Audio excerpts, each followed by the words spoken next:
石川さん、一応今の時刻、はいまあ、5時前なんですけれども、そうですね。9時からスタートして、はいまあ、6時間かけて、はい今回このミニッツ新規ボディアイデアキャンペーンにご応募いただいた全ての点数をはい確認させていただきました。ははいなかなか大変だったですね。い、なかなかヘビーでしたね。なかなかヘビーでしたね。はい、でもなんかおかげさまで、まあ、今回応募いただいたのは、まあ、892件なんだけど、まあ、1人何回でもいいっていうところで、はい1つの項目の中でいろんな車種提案していただいたんで、はい多分およそ1000件ぐらいの、はい募集があったというふうに思います。後でまたこれ枚数数えてみたいと思うんですけども、はいはい、そんな中、まあ、今回グローバルで実施させていただいて、まあ、日本海外って分けると、まあ、正直日本が8割、2割が海外でした。はいはい、でもその海外の中ではヨーロッパ、アメリカ、アジアっていうところでいうとちょうどまあ3等分ぐらいの割合でまあご応募いただいたかなっていうのが、まあ、今回の結果だったんですね。まあね、本当にたくさん。今回の分け方としては、まあ自動車メーカー別って言っていいんですかね。もちろんこのトヨタさん、まあ日本の企業ですね、ホンダ、日産、スバル、スズキ、ダダダダダっていう形でアウディからヨーロッパメーカーからね、ずっとメーカーごとにとりあえず区分けしてみたんですよね。これね、日本メーカーです。日本メーカーですよね。はであとは、BMW、アウディ、メルセデス、ルノー、ダッジ、ランボルギーニ、フォード、K2セグ、ベントレー、オペル、ポルシェ、アルファロメオ、ロータス、デトマソ、マセラティ、まあこれ言ってるともうほぼね、かなりの自動車メーカーがあるということがここで分かると思うんですけれども、まあ、1999年に、まあ、出たミニッツっていうのを、まあ、古今東西いろんな車を、まあ、バラエティ豊かに出してきて、今年20周年ということで改めてこう投稿してくださった方も、まあ、それだけいろんなボディを表彰がライセンスを取って作ってきたということを分かってくださってる中でご応募いただいたということがここで分かるわけですよね。はい、はい、本当にね、たくさんの、リクエストをいただきました。いただきました。はい、ありがとうございます。じゃあそんな中でちょっとまあトピックスというか、まあこれからまあ分析というところも我々もう少ししていかなきゃいけないんですけども、まあ、今回ミニッツ新規ボディアイデアキャンペーンという形で皆さんからアイデアをいただいたということなんですが、そのアイデアの結果ちょっとご紹介していきましょう。はい、これね、まあ言わなきゃいけないですね。これ事実なんで、トヨタさん圧倒的に多かったです。これなんですか、今時流なんですかね。そうですね、とにかく、まあ、トヨタさん多かったですね。多かったですよね。はい、その中でもニュースープラ、はい、圧倒的に多いですね。そうですね。オートサロンでもね、お目見えした GR スープラっていうふうにね、具体的に書いてくださった方もいらっしゃったんですけども、これスープラ人気なんですね。そうですね、一緒にあと、まあ、70スープラ、70、80スープラね。まあ、あとはスープラしかなかったりとか、新旧スープラとか、ね、なかなかこう分けるのは難しかったんですけど、なかなか難しかったですけどね、はい、この辺すごく多かったですけれども、はい、石川さん、あとですね、僕はね、勝手に自分個人的に、はい、まあ、レビン作ってくれみたいな、はい、いっぱい書いてあるんですけど、これも割とまあまあもらいましたね、はい、なんか一緒にそうに感じてくださってる方もいるでしょうね。あとはまあ、この辺の WRC で活躍してるヤリス、この辺もすごく多かったなっていうふうに感想を持っています。そうですね。はい。あとは、まあ、レクサス多かったですね。はい、LFA から、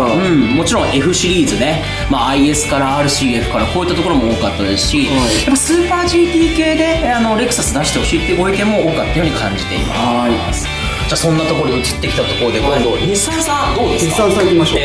日産さんは、ですね、面白いのが、トヨタさんに比べるとちょっとレースカーがね、そんなに多くないんですよね。そうなんですよね。そう言いながらも実は海外の方、国内の方でも両方ご意見あったってこと、イムサで走った 300ZX、それどこにありました？この辺はすごくね、ご要望いただいたなっていうふうな気がしてるんですよね。これですね、多分ね。そうですよね、デイトナを走ったとかね、この辺はみんなの中で、まあミニカーもいっぱい出てますけれども、かなりご要望多かったんじゃないですか。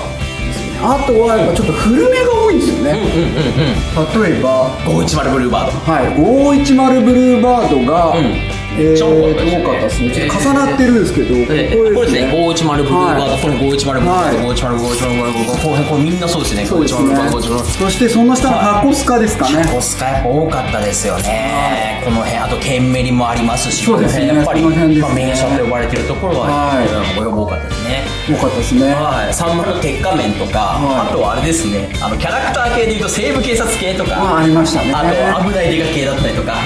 日産のアルティマとかですね、デパート系ですね、ありましたし、あとはここにもあれですね、日産のシルビア S14 ですね。一応ね、なぜここだけないのかっていうのはね、まあよくこの S14 後期はすごくこんだけあったってことで、何かありますか、怒っちゃった。ですね。で、あとちょっと同じ時期か、ちょっと違いますけど、1個ね、トヨタさんで忘れてましたのは、この辺の 2000GT。この辺はね、さっき510もあったけど、トヨタさんの名車でいうと、2000GT と、そうですね。僕らもミニッツのイベントをトヨタさんでやらせていただくことありますけれども、ディーラーさんも言ってましたよね。やっぱ90が出た 2000GT っていうのもすごく華麗な車で、これ名車であるってことは、お話しいただきましたね。あとはその下、ちょっと一緒に伏せちゃったんで、シルビア S14 とかと同じぐらいの時期で100系チェイサーですね。これも多いですね、こうやって見るとね。これも多かったですね。もちろん90系のマーク2とかも書いてあるし、この辺の4枚系のドリフトっていうところの車っていうのもかなり国内外問わず人気だったっていうふうに言えると思います。これちょっとね、仕分けはね、私とかが結構独断と偏見で仕分けして寄せちゃったんで、若干偏りあるかもしれないですけど、それは許してもらえたらと思います。まとまってるなって気がします。でそこまで来まして、このホンダさん系、ホンダさん行きましょう。ホンダさん系、ここですね。ホンダさん系でいうと、やっぱり圧倒的に多かったのはシビック系、インテグラ系のタイプ R、そうですね、ワンダーから、それから、グランドシビックから、そういったもう80年90年と、2000年までいくのかなっていうところのシビックっていうのは、EG6、ね、EK9 とか、その辺全て多いですよね。あとインテグラですね。インテグラ多いですよね。DC2 のインテグラ、DC2、DC5、この辺もすごくバーってありますし、CRX ね、これもね、バラード CRX もあれば、この辺もメカドックとかね、その辺がキャラクターの方でしたらメカでクックリもあるんですけど、あと意外と面白かったのはプレリュードとか、プレリュードね、でもちょっとばらけてたりとかね、型式書いてないんでわかんないんですけどね。あとホンダさんの中でいうと、この辺の S660、N1 とかビートとか、この辺のやっぱり小さめ系の車っていうところもかなり人気ありましたね。そうですね。この背景っていうのが実は多いところで軽自動車そうですね、呼び声すごい多いですよね。じゃあちょっと先にね、軽通の中に人でもダイハツとかは割と少ないですよね。ムーブ、コペン、ミラ TRX とかもいいですけどね。あとそんなに多くはないですね。石川さんがつけてくれてるそうすると鈴木じゃないですか。そしてやっぱ僕ね、個人的にはワゴンワールドとかやってほしいんですけど、アルトワークスとかやっぱ名車ですよね。カプチーノとか。石川さん、鈴木の兆しなんですか？これね、結構ハイグレードなセダンです。なるほど、結構マニアックなところ1枚こう輝いております。そう、あとちょっとこれ重なっちゃってるんですけど、鈴木さんで多いのはだからスイフトスポーツですね。そう、スイフトはめっちゃここですかね。ここですね。ここからずーっとスイフトスポーツ。スイフト、これずーっとスイフトですね。ここもちょっと今はみ出ちゃってますけど。これスイフトはやっぱりFWD 系で出してほしいっていう声が届いてるってことなんじゃないですかね。あとアルトワークスですね。これはね。ですよね。だから鈴木さんの車は結構実現したいなって気は僕はちょっと正直しています。そうですね。あとですね、つながりだとあとはちょっと飛ばさないようにいきますか。じゃあスバルは行きましょうか。スバルさん、これ石川さんの愛車スバルだと思うんですけど、石川さんいつもね、俺の車は絶対出したいんだけど誰からもこう最後やっぱそういうような独断と偏見ではいけないっていうことだと思うんですけど、そうですね。やっぱりラリーシーンとかが多かったんですかね。この涙目のインプレッサとかも結構あったけど、でもこれ1枚か。あとはどの辺ですかね。意外とアルシオーネも意外とあったりするし、結構ばらけてますね。ばらけてて、そもそもちょっとね、総数そんな多くないです。この大きさですもんね。そうですね。だからもうちょっといけるかなと思ってレースモデルとかが、一応これね隔離してみんな最初ね端っこに置ってたんですけど、ビーラジェット GT300 とかね、あんまり来ないんですよね、スペシャルモデル。そうですね。あとスバル360とかもあったりして、なかなかやっぱ昔のもねあるのかもしれないですよね。これスバルですね。そしたら松田さん、松田さんは結構やっぱ多いんですよね。やっぱ僕ね一番あったのはこのロードスター、ロードスターね。NA 系のロードスターはやっぱり見声高かったですね。やっぱり RX3 とか往年の名車もあれば、RX7 ももちろんあるし、そしてコンセプトカーでこれは難しいかもしれないけどってユーザーの方も一言書いてくれますけど RX ビジョン、これはかっこいいと思うんですけどね。そうですね。あと骨が RX8、 RX8、アレーニアの RX7、RX7 とかね。あとファミリアとかいろいろねいただきました。マツダ3とかね、この辺もね現在の車としては人気なのかなっ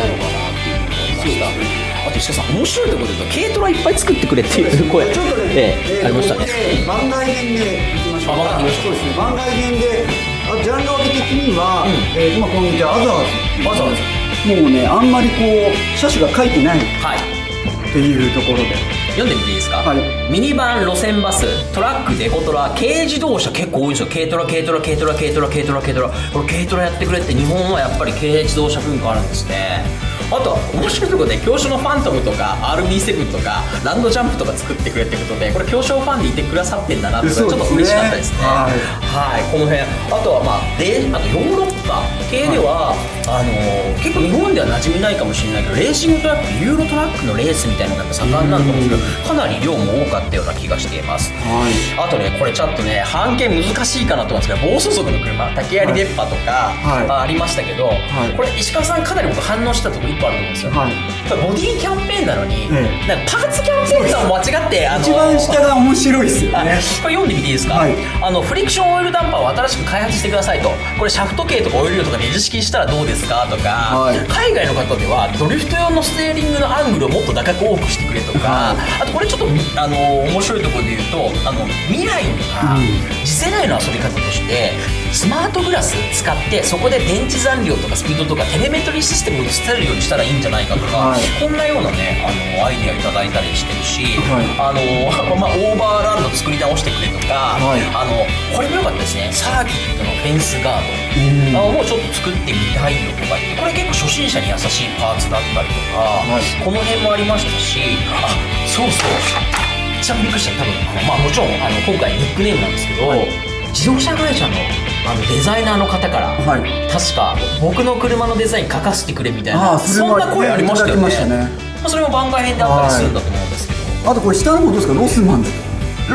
ズNSR500 って、これバイクですね。バイクですね。それで自宅のジオラマっていうのはどういうことですか。石川さんこれびっくりすることに63歳の方がなんと、みんなびっくりするかもしれない、自宅にミニッツジオラマ作って仲間と遊んでるんで、こういうのをね増やしていきたいっていうような熱いメッセージくれた方もいらっしゃったんですよね。なるほどですね。ありがたいですね。熱いですよね。でリクエストはなかったんですか。リクエストはなかったですか。ボディリクエストだけ。ボディリクエストなかったですね。こういうコースを広めていきましょう、こういうコミュニケーションやっていきましょうっていうねことです。そしてこれも超良かったです。こっちはどういうくくりでした。レースカテゴリーで、そうレースカテゴリーです時に作った時に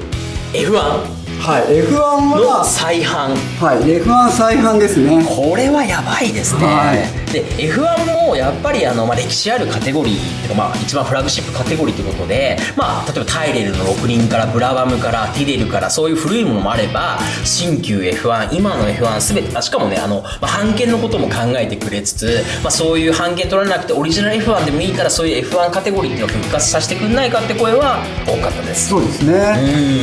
あと国内でいうとスーパー GT 系、それからDTM の各種だったり、往年のね日活躍した90年代の JTCC とか PTCC とか、あとさらに古いところでシルエットフォーミュラとかルマン関係フォーミュラ D、 あとやっぱり WRC か、あとグラチャンマシンみたいな、こんだけ来るとちょっと選びようないですけどね。確かにね。かなりでもやっぱりすごいあれだっていうことがありますね。これさっきのですね、自動車メーカーデザイナー自分がデザインした車っていう形で書いてくださいましたね。右のところこれイスズ社、イスズがねちょっと貼り忘れちゃったんですけど、イスズ社ですね。ベレジーピアッツァイルム社、これね実際プラモデルのボディに乗せて、すごく街の遊撃手って言ったCM を思い出すと思うんですけど、ああいうことしたいよっていうこととか、あとこれね大キャストでこの前18分でしたね、ドームゼロもこんなにいっぱいありましたね。ガライアとかこの辺もやってほしいっていうことでね、あとピニンファリーナのデザインとかありましたね。あと三菱社忘れちゃってましたね。本当ですね。三菱社っていうところで言うと、これはやっぱりスタリオンっていうのも大きいんですかね。そうですね、スタリオンは割と集まってるけども、あとは結構バラバラですかね。バラバラっすかね。ランサーの昔のものだって、ランエブ系で言うとね、いくつか教書でも出してきましたけれども、こういうねミラージュのサイボーグとか、僕結構ね大学生時代も好きでしたやっぱり。あとギャラ VR4 とかね、やっぱラリーシーンで活躍した車でした。そしたらあとはちょっとね、海外の輸入車行く前に、このね、キャラ系、アニメ、ムービー系っていうのがありますか、ご説明したいと思います。よろしくメカドッグ。これね、もうグレーサー Z ではもちろんあれか、WX ね、セリカ WX、この辺もみんな僕もね前回持ってたりするんですけど、この辺の声は大きいですね。あとはこれ、ピカチュウのデザイン、トランスフォーマー、マッハ55、ガルパンの戦車、これはなんだっけ、爆走兄弟、あとマリオカート、西部警察、007、ナイトライダー、サーキットの狼、それからサイバーフォーミュラ、プレイステーション系のねコラボしてやったらいいんじゃないかとかね。あとこれセーラームルーンで月のような車っていうのがすごいセーラームルーンこれちょっとびっくりしましたね。はい、ちょっと流していきましょうかね。あとゴーストバスターズとか、ライトニングマックイーンとか、あと激突ラチコンロックのペガサス X とかね、湾岸ミッドナイト、危ないデカ、サイバーフォーラー、 MF ゴーストありましたね。この辺やっぱり今ねイニシャル D と合わせてやっぱ読んでらっしゃる方結構いらっしゃるのかな。あと仮面ライダーっていう形で、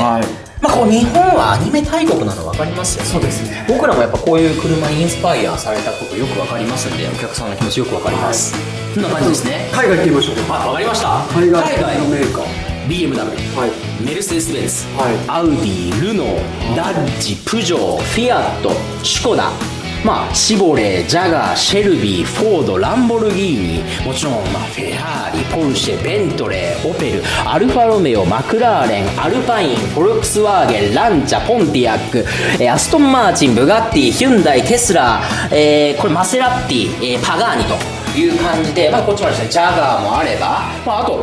かなり不明っていうのもあれなんですけど、そのコンセプトモデルでやってくださるね、こうやって発表してる世界のねスーパーカーっていうところもご紹介いただいたという形なんですが、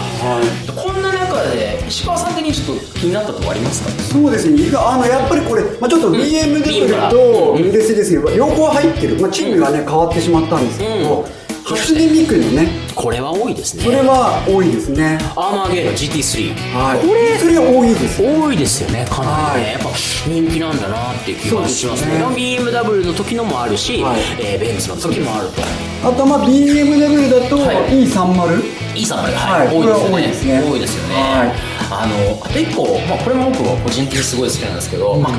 ースバスエンジンを積んだメルセデス 190E の 2.516 バルブのエボリューション、この辺はやっぱり昔も10分の1でモデル化されたの多かったと思うんですけども、あの日のやっぱ DTM カーっていうのは BMW の、M3 とメルセデスっていうのは双璧を成した車ということで、今、さっき言った向こうの日本車でもオールドカー多かったんですけども、あの日のシーンの活躍したっていうところは皆さんの記憶の中には、ずっと残っているということじゃないかと思います。あとはあんまりまとまったのはないんです。アウディさんは結構まとまってなくて、そうですね、ルノーさんはそんなに多くなく、ダッチは、チャレンジャー、チャージャー系、マッスル系はやっぱマッスル系は結構あります。あとバイパーとかね、バイパー、バラクーダって意見もありました。あとはシボレーだと、カマーロの古いのから新しい、いろいろこの辺やっぱアメリカの方から、カナダの方からも来てましたけれども、70年代から、ノバとかね、そういう車も欲しいなって話もありましたし、シェルビーっていうねところのね車だったりとか、この辺っていうところもやっぱりすごく歴史ある車ですからね、欲しいなって。最近ね表彰でもカマロやりましたけどね、コルベットか、やりましたけどね。あとジャガー、ジャガーも結構多いっすね。多いです。レースカーですね。そうですよね。一番多いのはこの XJR14 っていうところだと思うんですけども、これはプラズマ LM でもかっこいいの出しましたねっていうのも、添え付けてね言ってくれました。じゃあちょっと下の段でいくと、はい、フェラーリは、まあ、今ちょっとね交渉は版権がないので、ちょっと出しづらいところではありますけども、固まらず、まあ一部新しい最新の SF90 が、まあ3機ストラーですけどね。いいですよね。僕なんかね、実はこの F40 の前身となった 288GTO なんかもミニッツであったらいいなっていうのは昔から思ってました。あとランボルギーニでも固まりました。はい、多かったのはアベンタドールとウラカン。はい、これ多いですね。これは多かったですね。多かったですね。結構重なっちゃってますけど、この辺ね、結構たくさん来ています。あと三浦へのなんか熱い思いを持たれた結構方もいらっしゃいましたね。そうですね。はい。でコメントもね全部一応テレビ見ながら貼らせていただいて、あと車も全部見ました。インターネットとか送ってくださった感想があってね。フォードはやっぱりマスタング各種、ちょっと僕らもあんまり詳しいのではないんですけど、結構やっぱり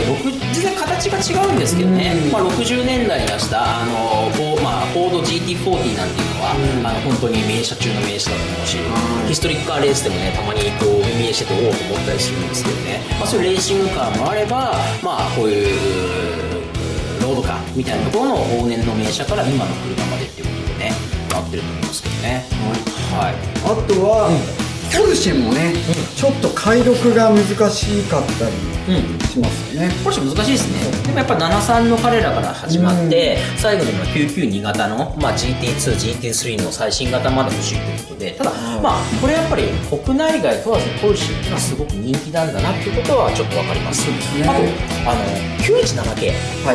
D ナノでも出しましたよね。これは一番多かったですね。多かったですよ。はい。みんな好きなんだな。唯一集中してたのは917系。97系集中してました。集中してました。これずっと97なんですよ。この辺が人気なんですね。人気ですね。あとあれですね、アルファロメオは絶対数は少ないんだけど、ファンの厚さがすごいなっていうメッセージ多かったですね。そうですね。やっぱりこれも DTM で活用した155から、まあ、うちの方でも156とかはまあ、モデル化したことはあったりするんですけども、昔、発売したジュリアからですね、こういうジュリアとかね、こういうところも1970円の、まあ、GT4 エボとかこういうところもすごくまあ、古い名車としてありますし、あとこれですね、ティーポ33、これもすごいアルファロメオでやっぱ名車なんで、これすごく綺麗な車としてレーシングカーとしてすごくね一世風靡したので、もう熱かったですね。意外とマクラーレン少なかったですか？マクラーレンは結構出してきましたよね。意外と少なかったです。まあ走る車としてはすごくいいんだと思うんですけど、こういうところで言うとセナっていうモデルだったり、そうですね。欲しいなって話ですね。はい。どっち行きましょうか。そっち行きます。そしたらまあこのロータス、デトマス・パンテーラ多かった。まあ多いですね。やっぱりね。そうですね。多いですよね。はい。石川さん、これテスラとかどうですか？テスラはテスラしか書いてないから、ちょっとどのモデルがいいのかっていうのがちょっと難しいのと、あとはマセラティはグランツーリスモ系と MC12 に分かれてましてね。あとパガーニはゾンダとか。パガーニゾンダの方が一本やりって感じですかね。そうですね。ゾンダ、そして RP。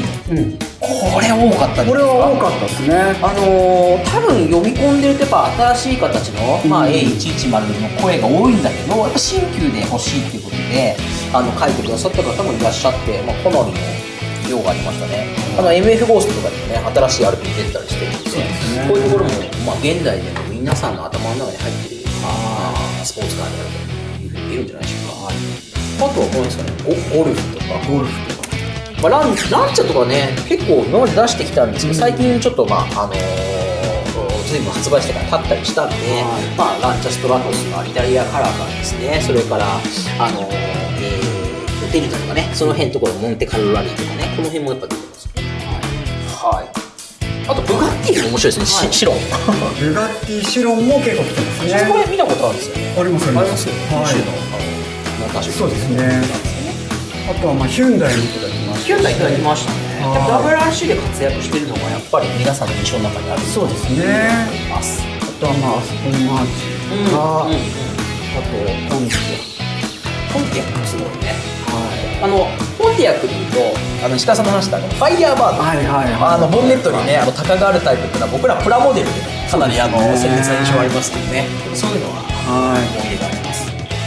そうですね、その辺ですかね。はい。あとシコダですね。シコダね。シコダ。懐かしいですね。チェコですね。チェコですね。チェコですね。来てました。チェコから。来てましたよね。はい。あとまあちょっとこの辺ね、ちょっと不明って言ってるんですけど、なかなか調べてみたけど、情報がちょっとあまりない。そうですね。あとは CG の車も結構ありましたよね。そうですね。まあドバイ系にあるような、そんなような車が。ちょっと全部ググってみたんですけど。はい。はい。なんかね、これは中国のニオンっていうのをね、表彰のチャイナのもう熱烈なファンの方から来ましたけどね。そうですね。はい、っていうところですね。あとは、まあ、デロリアンとかね。この辺はちょっとね、少数。そう。でもデロリアンっつっても、これロードバージョンにしてくれてる、バックトゥザフューチャーじゃなかったりとか、あと、まあ、スーパーセブンといえばケーターハムということで、高速エンジン積んでますけどね、この辺のマシンとか、まあ、面白いですね、ロールスロイスファンとか、あと、まあ、ジープとか、この辺の声もありましたし、まあ、ジープとあれやって、あとなんですか、ジムニーもありましたよね、ジムニーありましたね。あります。まあ、鈴木さんの方に入ってるんだと思うんですけど。びっくりしたのは、シトロエンも、まあ、2件しかなかった。あ、これ意外でしたよね。ね、DS 系だと思うんですけどね。種類少なかったですね。そうですね。あとはもうちょっとマニアックなところもね。まあ TVR とかね。あと GMC とか、ホールデンとか言ってこれはなかなかねもうマニアックですよね。これは多分オーストラリアの車だと思うんですけどね。なかなかこんな、まあローラとか、いただきました。こんな感じになってるんですけれども、まあ今回せっかくまあこういう形で皆さんにねご協力本当にありがとうございました。僕ら新規ボディキャンペーンということで皆さんのアイデアをねいただいて、まあこの後新製品に向かっていきたいというふうに思うんですけれども、多い意見が全てなわけでもないし、やっぱりそういうまあこういうようなあの日に鮮烈に残ってる名車っていうのもラインナップしていくっていうことだったりとか、まあこれだけじゃなくて今度はお店の意見の方だったりとか、各所いろんな意見をねまたさらに聞いていかなきゃいけないなっていうところがあったりすると思うんですけどね。そうですね。はい。個人的にはどれだけですか？個人的には、個人的には、まあちょっとね思ったのが、まあ GR スープラとかね。これ。はい。結構実写の雑誌でも。まあ割と分かれてたとこだと思うんですよ。かっこいいか、まあ僕もね実物はすごくかっこいいと思うんですけど。実見られましたね。そうですよね。座らせてもらったりはしたんですけど、写真にするとちょっと腰高感があるとか、だから見に行った時にどういう見栄えになるかなとかありますけど、まあでそれだけたくさん支持をいただいてると、まあなんか実現したいなって思いますね。はい。あとはまあスイフトとかをね。スイフトね、結構多いんで。そうですよね。やっぱりまあ出したのがメガールと今シビックと出してきてるし、まあ昔の方のねビッツとかそういうのもあったと思うんですけど、フィットとかもありましたけど、今後ねやっぱ FWD 系っていうのは面白いカテゴリーになってくるなと思いますね。そう、あとまあ9月にね、うちの代理店のみんな集まってファミリーミーティングありますね。っていうのがありますので、まあそこで各国のまあ代理店の話も聞きながら、まあどれかね、まあ1つか2つか3つかわからないんですけども、皆様の声を反映したアイテムをこう出していきたいなと思っております。はい、皆さんぜひね今後の表彰のまあ出てくるラインナップをですね情報待っていただけるとすごくありがたいと思っています。ありがとうございました。はい、ありがとうございました。